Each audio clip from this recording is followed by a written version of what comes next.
Vamos lá, pessoal. Continuando com a correção na prova do vestibular da URGS de Matemática, URGS 2026. Nós estamos na questão 62, a segunda questão da prova. A segunda questão da prova é uma questão clássica que todos os anos cai na prova. Exige do candidato que conheça os números racionais, irracionais, o que é um número inteiro, o que é um número natural. E avalia as sentenças, a sua veracidade, se é verdadeiro ou se é falso, né? Então, nós temos aqui que nós estamos trabalhando com os números racionais. Então, nós temos aqui uma, algumas sentenças para números racionais. Lembrando que números racionais são todo número que eu consigo escrever através de uma fração de dois inteiros, certo? Então, vamos lá. Item 1. Antes de mais nada, né?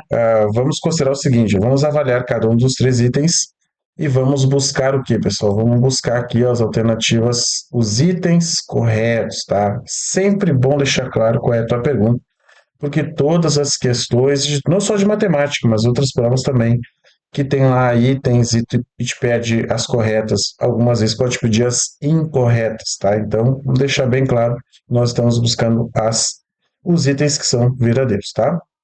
Então, vamos avaliar o primeiro item.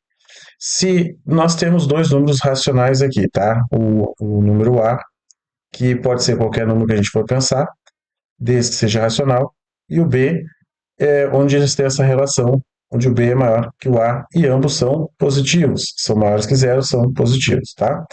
Toda vez que eu tiver essa relação desses esses dois números racionais, e eu fizer a potência de B na A, sempre vai resultar num número que pertence aos números irracionais. Essa é a afirmação que está nos colocando na alternativa. Toda vez que for fazer uma questão desse tipo, eu sugiro, né, fazer o jeito mais simples possível. Primeiro, né, tem algumas palavrinhas importantes na prova, que é esse sempre ou nunca, são palavras que nos dão uma ideia que uma proposição, que uma argumentação matemática, ela vale sempre para qualquer número que tu pensar. Então, quando tu tiver esse tipo de questão na prova, eu sugiro sempre que tu possa tentar buscar um contra-exemplo ou tu pensar sempre nas três possibilidades que o número pode ser.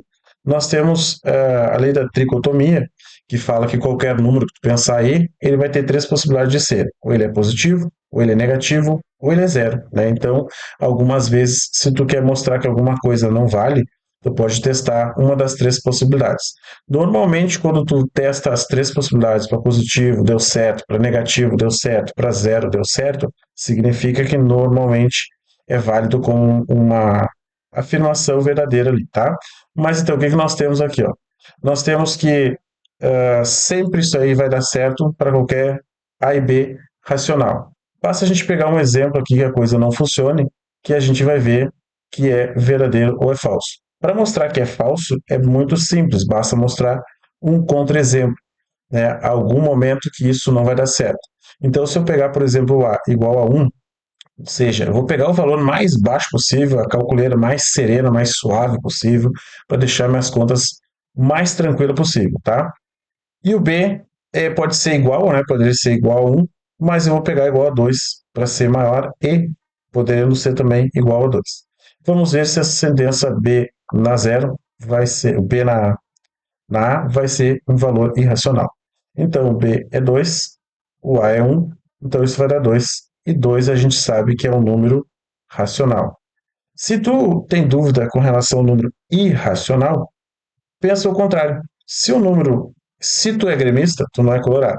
Então, se o número é irracional, ele não pode ser racional. Então, se eu ver que o número é racional, ele não é irracional.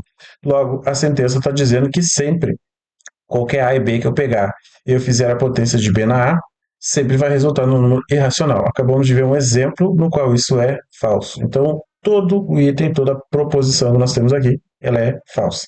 Então, está pedindo aqui para nós quais estão corretas. Então, eu já vi que o item 1 ele é falso. Então, a minha resposta correta não pode ter o item 1 como alternativa possível. Então, essas três aqui eu já elimino, porque tem nelas o item 1 como algo verdadeiro. Tá? Então, ficamos com a resposta certa, ou é a letra B, ou é a letra D.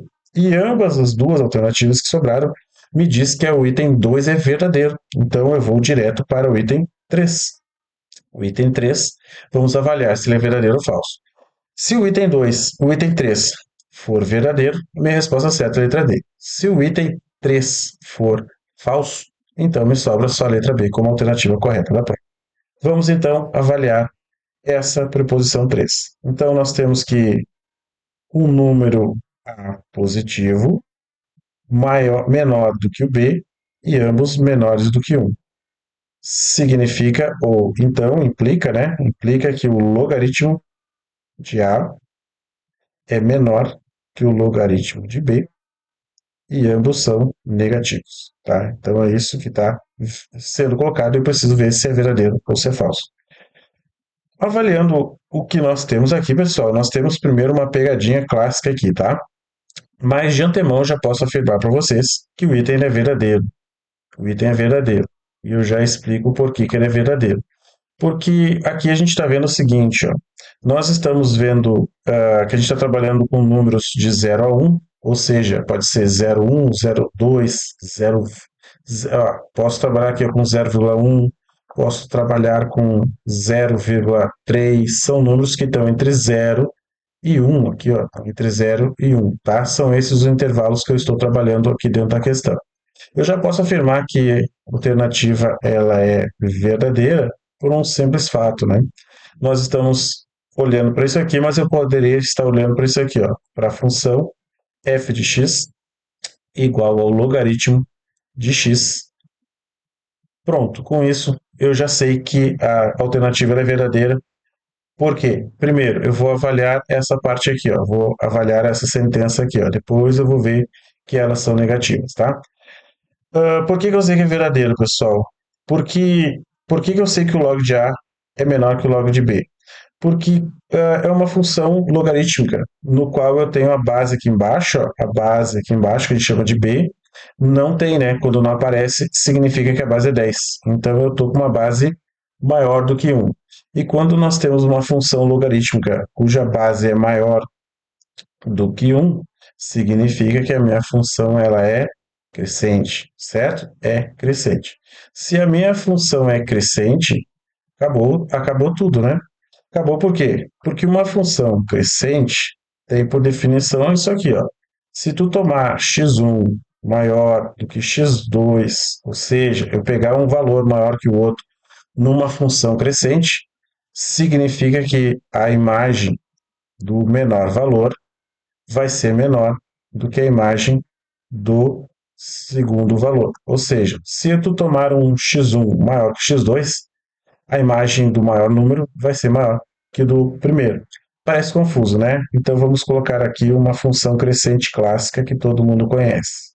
Vamos pegar aqui um gráfico x e y e vamos pegar aqui uma função crescente que todo mundo conhece. Uma função crescente não precisa necessariamente ser a logaritmo que a gente está trabalhando em cima. Então vamos pegar, por exemplo, aqui essa função aqui, ó. Pega essa função aí, é uma função crescente, coeficiente angular é positivo, né? Então ela é crescente. Pensa num x aqui para não ficar muito genérico. Vamos pegar x1 igual a 2 aqui, ó. Vamos botar ele aqui, ó, 2, tá? E vamos pegar o x2 aqui igual a 4. Ao contrário, né? Aqui tem que ser 2, porque um tem que ser maior que o outro, naturalmente, né? Então, aqui pode ser o 4 e aqui pode ser o 2, tá? Então, eu tenho o 2 aqui e eu tenho o 4 aqui, ó. Quando uma função é crescente, eu jogo esses valores na função, ó, o 2 está aqui, ele vai me dar uma imagem aqui, ó. E eu jogando o 4 na função crescente, vai me dar essa imagem aqui, ó. Significa o quê? Aqui, ó, eu vou ter a função de f de 2 e aqui em cima eu vou ter a função de f de 4. Ou seja, quanto maior o x que eu pego aqui, ó, numa função crescente, maior vai ser o y associado a ele, maior vai ser a imagem associada a ele. Então, eu tenho exatamente isso aqui, ó. Só que aqui ele está colocando ao contrário, né? Eu estou partindo de uma relação de menor. A menor do que B. Significa que uma função crescente, a imagem, a f de A, vai ser menor que a imagem associado ao valor de B. Então, essa relação log de A menor que log de B, ela é verdadeira. Tá? O que é uma pegadinha na questão? Uma pegadinha na questão é quando eu estou trabalhando com B aqui, né? Quando a gente trabalha com uma função logarítmica, a gente trabalha com o quê? A gente trabalha escrevendo ela dessa maneira. F de x igual a log de x na base b. E esse b aqui, quando ele tem duas possibilidades, né? Quando ele for maior do que 1 e quando ele for menor que 1. Quando ele for maior que 1, implica que a função vai ser crescente. E nessa questão está te colocando que o b tem que ser menor que 1. Ó. Então isso aqui gera uma pegadinha em pensar que a função fosse decrescente. Se for decrescente, a gente teria que inverter esses valores aqui, tá? Então, se fosse decrescente, eu teria o contrário aqui, eu teria que se x1 para qualquer função decrescente, eu tenho aqui, ó, função decrescente, menor.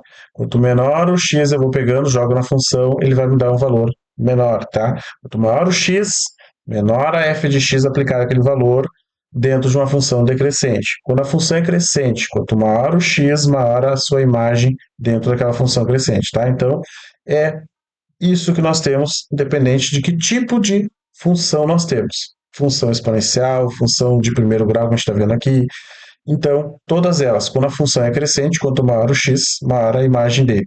Quando a função é decrescente, quanto menor o x, menor a sua imagem, tá? Então, é o que nós temos aqui, o que deixa o item verdadeiro, segundo isso aí, tá? Se ficou na dúvida, vamos dar uma olhada aqui no GeoGebra, aqui, ó. GeoGebra, coloca na internet aí, tu vai encontrar ele gratuitamente. Vamos colocar aqui a função f de x, tá? Vamos colocar aqui f de x, e vamos escrever igual a log de x, né? Log de x é a nossa função. Está ali ela em vermelhinho, tá? O intervalo que nos coloca aqui, ó, é que o x, os valores da função, o a e o b, está no lugar aqui do nosso x, né? Então, o x está assumindo valores de 0 a 1. Então, nesse intervalo aqui que nós estamos brincando. Vamos supor que a gente vai pegar aqui, ó, o a igual a 0,2 e o b igual a 0,6, ó. E aí a gente está satisfazendo que o b é maior do que o a, tá? Se tu pegar esses valores e jogar na função aqui, ó, joga na função, ó, ele vai dar mais ou menos aqui esse valor, o seu resultado. Sem precisar calcular, basta jogar ali e a gente já vai ver, né? Se tu pegar aqui o B, ó, joga ele na função, qual é o Y associado a esse carinha? Joga na função, ó, ele vai te dar mais ou menos isso aqui, ó, tá vendo? Então, ó, tu percebe que o valor associado ao ponto A está bem mais embaixo no eixo Y. Então, quanto mais para baixo no eixo y, porque ele está negativo, menor esse valor. Então, é uma função crescente, quanto maior o x que eu vou pegando, ó, e jogando na função, maior é o y que ele vai ser associado. Então, função crescente nos dá isso. Quando não me deu essa questão aqui e não colocou aqui a base embaixo, é porque é uma base, então, decimal, né? Se é 10 aqui embaixo, opa, deixa eu pegar aqui a minha caneta, escrever sem a caneta não dá. Ó, se tu não colocou a base aqui embaixo, porque a gente está trabalhando com logaritmo de base 10. Se a base é 10 e o valor é maior que 1, logo a função é crescente. Função crescente, então, quanto maior os valores de x que eu pego, né, maior a sua imagem. Então, com isso, a gente chega na conclusão que o item 3 está verdadeiro, então a resposta certa tem que ter o item 3. Então, só me sobra a letra D como resposta correta. Tá? Para avaliar ali o item 2, já terminamos a questão, né? Mas para avaliar o item 2, nós podemos fazer e ver que ele já é verdadeiro, podemos ver isso de várias maneiras possíveis, né? Mas o jeito mais tranquilo e sereno de ver essa calculeira é pode chutar valores, né, para A e para B e fazer ali a média, né? O que que nós temos aqui, ó, quando eu falo com, deixa eu apagar aqui um cantinho aqui. Dá para colocar aqui em cima. Ó, quando a gente trabalha com a média, ó, o que que é A mais B? Para dois números racionais positivos. O que que é A mais B dividido por 2? É a média aritmética, né? Então, se tu tem aqui um segmento de reta, começando em A e indo até B, quando eu faço A mais B dividido por 2, eu estou pegando o quê? Estou pegando a média, né? A média está aqui no meio. O que que é a média aritmética? É o valor que está bem no meio, ou seja, o A e o B aqui, ó, independente dos seus valores, a sua média aritmética vai estar exatamente no meio, né? Vai estar entre eles. Vai ser maior do que A e vai ser menor que B, que é os dois extremos que eu tenho. Pode ser igual, né? Por isso que está colocado aqui, pode ser igual também. Quando A for igual a B, a média vai ser exatamente igual aos dois extremos, porque não tem distância entre eles, tá? Então, é isso. Resolver a questão, então, do jeito tranquilo, do jeito sereno. Fiz bastante calculeira aqui, para deixar muito claro para todo mundo entender o que nós estamos fazendo, tá? Ficou um pouco de dúvida na parte do último item ali, por falar em função crescente, função decrescente, dá uma olhadinha na nossa aula aqui, nós temos funções logarítmicas, para a gente dar uma olhada, função exponencial também cai na prova do vestibular da URGS, vai cair de novo agora em 2027 com certeza, então a gente precisa conhecer esse conteúdo e poder estar afiado para esse tipo de questão. E esse item aqui, essa questão, sempre vai ter isso aí, avalia os valores, avalia as possibilidades que nós temos e a calculeira vai ser suave.